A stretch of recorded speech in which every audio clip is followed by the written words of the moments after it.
Hey, so you're thinking about moving to Jupiter or the surrounding area and a condo is something you're considering? Well, today we're going to talk about the reasons you do not want to live in a condo. That's right, I'm going to give you my top 5 reasons that a condo is not for you. This is something you're not going to want to miss.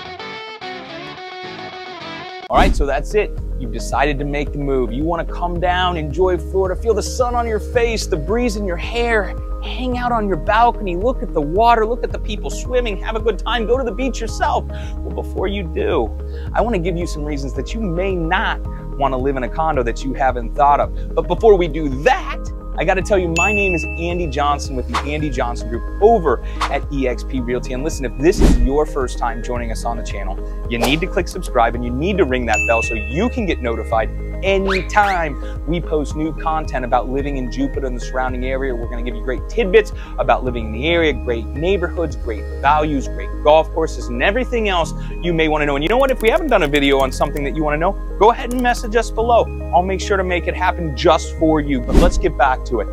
You're ready to come down, and a condo is a great option. And they are. Condos are fantastic options for a lot of people. You know, you gotta love the ability to lock up and leave, travel.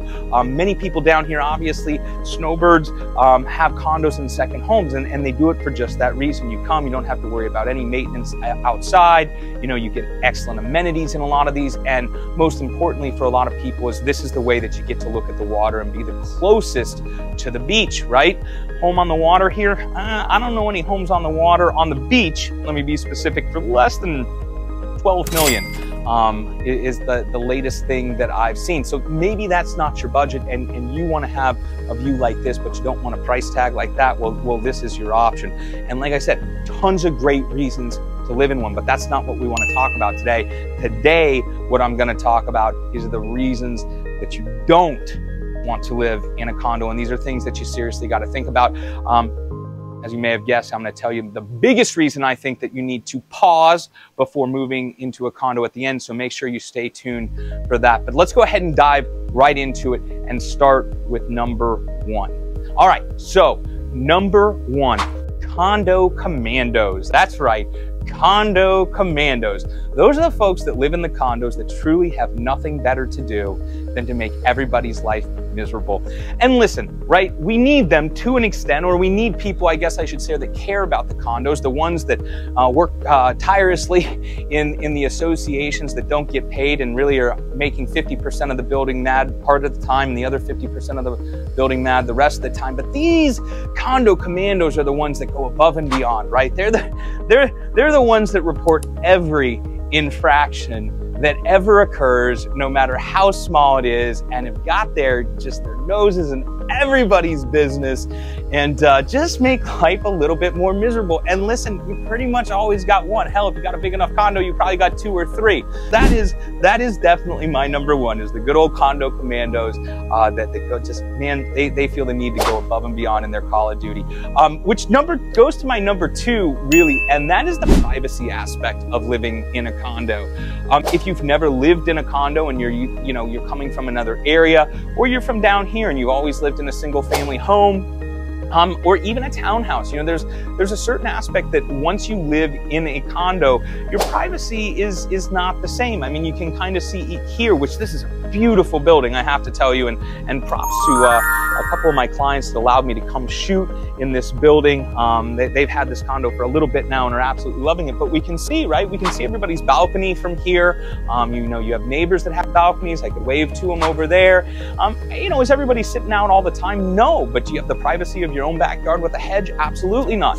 Another thing people don't always think about is even going down to your car, right? Like, you're going to see people on the elevator, and a lot of those people are going to want to chat. And truthfully, that bothers some people. They don't like that, right? They want to just be able to walk to their car in peace and not have to see any of your neighbors. And that's just not what you get with a condo. So there's definitely going to be less privacy, less personal space, which, you know, is a good thing for people too, right? It makes it easier to meet people if you don't know anybody down here. But if that's not what you're looking for and privacy is of utmost importance to you, condos can be tough. One thing I will mention though, a lot of condos now, especially the higher end condos, are doing private elevators, or you have an elevator that just goes to your unit and the unit on the other side, so you don't have as many people. But privacy is another big one, and that takes us to number 3. All right, so here we go.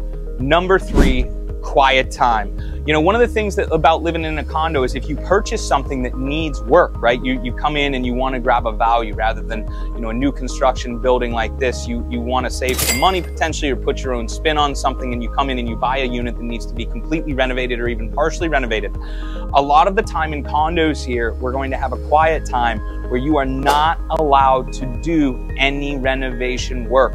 Right? That normally happens during season when these condo buildings are the busiest, and you can't do anything, right? Because they don't want you to disturb your neighbors. So, while that's great because your neighbors can't disturb you, if you just bought something and let's say it's February, which kind of falls right in the middle of our quiet time here, you're going to have to live through that. The other challenge that can present is if this is a second home for you and you're really trying to be hands-on in the management of your project, but you don't want to be down here.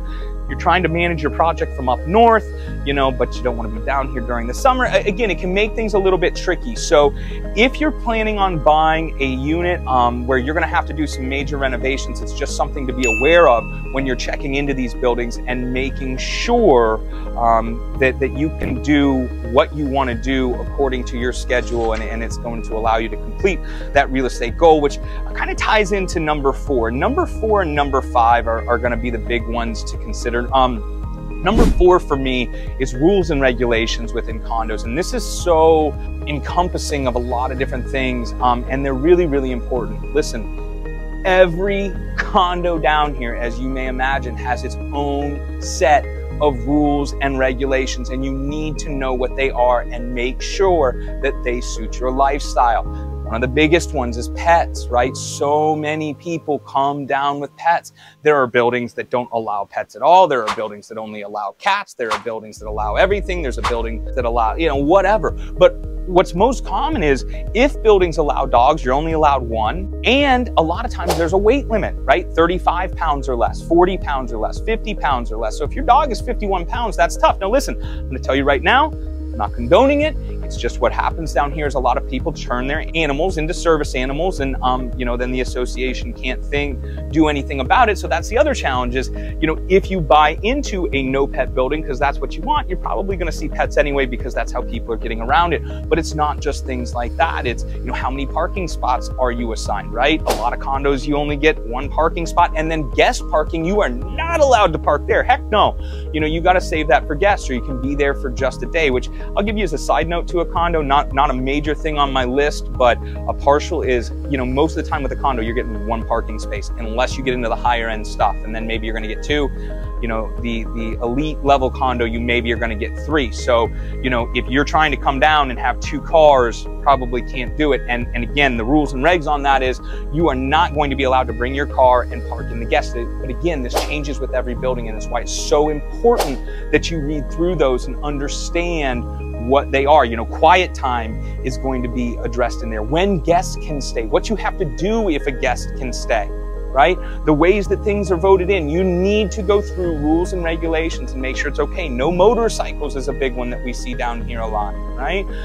There's a lot of different things. Heck, obviously smoking's a big thing. Again, no comment either way, but I know of a building right now where, people used to be able to smoke inside. Now it's a non-smoking building. Now, though, they're looking at not allowing people to even smoke on the balconies anymore. People are actually going to have to go off the condo campus to smoke. So, maybe you're a non-smoker and that sounds great to you. Maybe you're a smoker and that sounds horrible. That is why you have to know what the building will let you do and what the building will not let you do. And every one of them is different. As a matter of fact, I'll leave you with this. In some communities, you have multiple condo buildings, and every condo within the community has its own rules and regulations. They don't all fall under the umbrella just because they are in this, big community. They all have their own separate ones. So you really got to make sure that you understand that. And rules and regulations come into the next one. And that the big one now is assessments. Assessments, right? Everybody knows about assessments. And I'm going to tag in there condo association fee. So here's the thing, you know, I'll have people call me a lot of the time and say, you know, Andy, I only want condo fees at $700 a month or below, or $1,000 or $2,000 or whatever it may be. The challenge with when people call me sometimes and say, I only want it at 500 or below, or 600 or below, you get to some of the higher ones, again, it depends on the building, but stick with me, is they are not putting any money into their reserves, okay? And so then you get bigger assessments, because all of these buildings come with maintenance.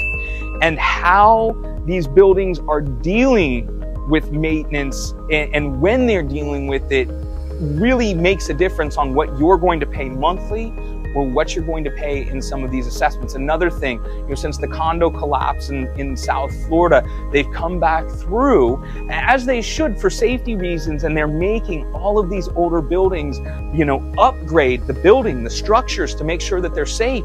But you have a lot of costs involved in that.